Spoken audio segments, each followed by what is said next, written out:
এই ড্রেসটা নিয়ে তো রীতিমতন আমার বান্ধবীর সাথে কাড়াকুড়ি লেগে যায়।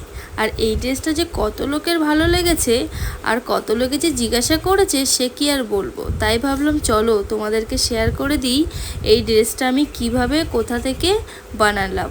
তো hello everyone, welcome to my channel. তো প্রথমেই বলে রাখি, এই থানটা আমি নিয়েছিলাম মিশো থেকে।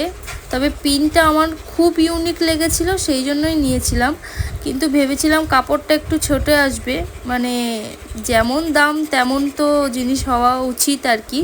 কিন্তু আমার আশার থেকেও সত্যি বলছি খুব ভালো কোয়ালিটির কাপড়টা এসে গেছে, আর বেশ অনেকটাই এসেছিলো। যাই হোক, তো ড্রেসটা বানিয়েছিলাম আমি নিজেই।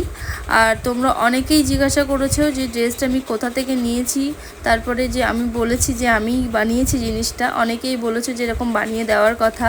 তো সেই সময়টা আমার কাছে সময় ছিল না, আর আমার সব কোনো কিছুই ঠিকঠাক ছিল না। এখন যেহেতু পার্মানেন্ট শিফট হয়ে গেছি আর সব কিছু মোটামুটি আমার বাড়িতে গোছানো হয়ে গেছে, তো তোমরা যারা চাও যে এরকম সুন্দর ড্রেস তোমরাও নেবে, আমার সাথে অবশ্যই কন্ট্যাক্ট করতে পারো। আমি স্ক্রিনে আমার নাম্বারটা শেয়ার করে দিলাম, তোমরা চাইলে আমাকে ফোনও করতে পারো বা হোয়াটসঅ্যাপেই বলতেও পারো, মানে টেক্সট করতে পারো। তো চল, আর যারা নতুন দেখছো তারা অবশ্যই একটা কমেন্টে জানিয়ে যেও যে আমার হাতের কাজ কেমন হয়েছে আর আমাকে পরেও কতটা সুন্দর লাগছে। চলো আজকের মতন এই পর্যন্ত, দেখি আরও কী তোমাদের সাথে শেয়ার করতে।